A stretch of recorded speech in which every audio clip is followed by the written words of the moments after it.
Bernard Perrut, bonjour, vous êtes député, vous êtes aussi secrétaire départemental des Républicains. Alors, on ne reviendra pas sur l'élection lundi du nouveau président Alexandre Vincendé, mais je voudrais quand même vous poser une petite question. Pourquoi avoir chez les Républicains un président, un secrétaire départemental, alors qu'il y a de moins en moins de militants ? Bonjour, Gérard Angel tout d'abord, et je suis heureux d'être à vos côtés ce matin. Les Républicains, c'est une grande formation politique, bien évidemment, qui vit de manière démocratique, avec un président élu par les militants et un représentant désigné par le parti au niveau national, qui est donc le secrétaire départemental. Oui, alors quelle est la différence entre les deux ? C'est une armée mexicaine, il y a plus de chefs que de militants, non ? Non, il n'y a pas plus de chefs que de militants, je vous rassure. D'ailleurs, la Fédération du Rhône et de la Métropole est une fédération importante. Combien ? Puisqu'il y a entre 3 et 4 000 adhérents aujourd'hui à jour de cotisation. Nous avons été même plus nombreux, mais nous sommes une fédération importante qui compte beaucoup d'élus, vous le savez, sur la métropole et aussi sur le reste du département. Alors Bernard Perrut, quelle est la différence de fonction entre le président qui est élu par les militants et le secrétaire départemental que vous êtes qui est nommé par Paris ? Le secrétaire départemental, lui, est en quelque sorte le préfet de l'institution des Républicains, c'est-à-dire qu'il veille au fonctionnement, il veille au bon fonctionnement des élections, comme cela s'est passé la semaine dernière. Il organise le parti et le président, lui, est le représentant des adhérents sous cette forme démocratique. Bernard Perrut, vous venez de parler de l'organisation des élections internes qui se sont bien déroulées la semaine dernière. Vous répondez quoi au maire de Mornan, Renaud Pfeffer, qui regrette sur les réseaux sociaux que Jérôme Moroge, l'un des candidats malheureux, n'ait pas pu faire campagne avec le fichier des adhérents ? Il avait été privé du fichier des adhérents ? Les deux candidats, tout d'abord, sont des candidats de valeur. Je connais bien Jérôme Moroge depuis longtemps, qui a collaboré aux côtés de Michel Thérault. Je connais bien sûr, Alexandre Vincendé, ce jeune maire dynamique, qui a du courage, qui a de l'ambition. Et ces élections se sont passées dans des conditions régulières. Mais bien évidemment, le sortant qui était Alexandre Vincendé avait quelques avantages, peut-être, sur celui qui cherchait lui aussi à être président. Et bien évidemment, ces élections sont passées de façon régulière. Les fichiers n'étaient pas mis à disposition des candidats, c'est la règle. Alors, dites-moi, Bernard Perrut, on va parler d'autre chose maintenant. Vous avez été longtemps maire de Villefranche. Une majorité de maires se sont prononcés pour le maintien des élections régionales et départementales en juin. Est-ce que vous pensez que c'est une bonne chose alors qu'on est en pleine crise sanitaire et qu'on peut espérer qu'on en sortira juste à ce moment-là et que les Français auront d'autres soucis que d'aller voter, ils auront peut-être envie d'aller se balader, d'aller profiter de vacances après avoir été enfermés pendant des mois ? Les élections régionales et les élections départementales sont essentielles. Elles marquent le rythme de la démocratie. Et dès lors que les cafés, que les lieux culturels vont pouvoir réouvrir, dès lors que l'on peut faire ses courses le samedi ou le dimanche, pourquoi n'irions-nous pas voter ? Cela ne prend que quelques instants. Et je crois qu'il est important que ces élections ne soient pas encore repoussées. J'étais favorable pour ma part au maintien de ces élections, bien sûr dans le cadre de règles sanitaires qui soient très strictes, de façon bien sûr à ne pas, poursuivre dans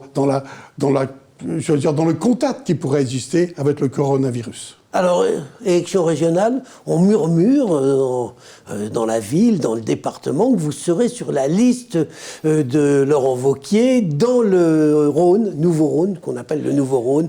C'est-à-dire qu'il y a l'agglomération d'une part, la métropole, qui aura sa propre liste, et le Nouveau-Rhône, et on dit que vous serez dessus.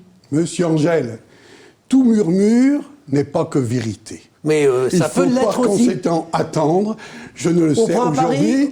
Je me suis toujours intéressé à la région, vous le savez, j'y ai commencé même ma carrière professionnelle il y a bien longtemps. Comme chargé de mission, je me souviens. Je fus élu régional aussi dans le cadre de l'équipe de Charles Millon. J'ai aussi beaucoup écrit sur les régions, puisque j'ai même écrit en 1992 un livre, Tout savoir sur les régions, et j'ai même enseigné dans cette matière, prévoyant l'évolution des régions, notamment dans le domaine économique, dans le domaine de l'emploi. Et aujourd'hui, je prône la place des régions dans le domaine de la santé, avec une co-gouvernance avec les ARS, puisque je suis très impliqué dans ce domaine-là, tant au niveau national qu'au niveau local. Dites-moi, Bernard Perrut, il y a quelques jours à l'Assemblée nationale, vous êtes intervenu pour dénoncer, je cite, les conséquences graves quand une opération est reportée pour cause de Covid, quand les hôpitaux sont pleins, on reporte des opérations. Vous proposez quoi à la place ? Eh bien, la déprogrammation est catastrophique, puisque depuis une semaine, nos hôpitaux ici, dans la métropole de Lyon, sur le département du Rhône ont tout déprogrammé. Et on voit bien que les conséquences sont graves, non seulement dans l'immédiat, pour le futur. D'ailleurs, le Centre Léon Bérard s'est exprimé sur ce sujet, puisque de moins en moins de malades viennent justement dans les établissements. Les traitements ne sont pas toujours mis en place ou suivis. Eh bien, pour éviter la déprogrammation, il faut adapter l'hôpital aux besoins. Et moi, je regrette que l'hôpital n'ait pas su s'adapter avec la création de lits supplémentaires. Et bien sûr que cette crise du coronavirus a été une crise, il faut bien l'avouer, pas très bien gérée. Alors bien sûr, je n'attaque pas le gouvernement, je n'attaque pas bien sûr les pouvoirs publics, mais je dis qu'il faut justement donner plus de souplesse, plus de responsabilité aux établissements, faire en sorte que notre système de santé fonctionne autrement. Car au XXIe siècle, alors que notre système de santé est qualifié du meilleur du monde, on n'est pas en mesure de faire face à une crise telle que celle que nous connaissons aujourd'hui. On disait meilleur du monde avant la crise de la Covid. Je suis pas sûr qu'on continue à dire le meilleur du monde. Si, il sera toujours le meilleur du monde, parce que nous avons des professionnels de santé, des médecins, des infirmières. Je voudrais d'ailleurs leur rendre hommage, parce qu'ils ont fait et font encore un travail admirable. Dites-moi, Bernard Perrut, la situation de pauvreté des jeunes est aussi un sujet qui vous intéresse. Alors, quel constat vous faites en ce domaine? Et est-ce que le gouvernement a pris des mesures? Est-ce que vous les approuvez? Mais bien sûr que j'approuve les mesures dès lors qu'elles permettent d'aider les jeunes. C'est non seulement le gouvernement, ce sont aussi les collectivités, la région, le département, le Grand Lyon, les communes, pour aider ces jeunes aujourd'hui qui sont déconnectés en quelque sorte de cette vie universitaire. 700 000 jeunes qui vont être sur le marché de l'emploi à la rentrée, qui ont des difficultés à trouver un emploi, qui ont des difficultés à trouver un stage, qui ont des difficultés à poursuivre leur formation. Je crois qu'aujourd'hui, les jeunes vont être cette génération sacrifiée de cette crise sanitaire. Ceci n'est pas normal, il faut les soutenir, il faut les aider, il faut les accompagner.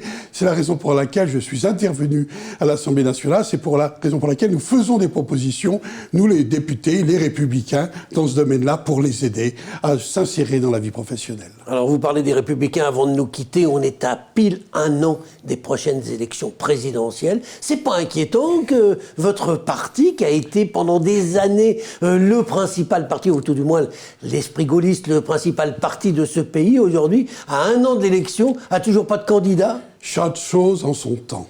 Tout viendra. Avant l'élection ou vous désignerez... Aujourd'hui, rassurez-moi, nous avons des candidats. Ils sont d'ailleurs très nombreux.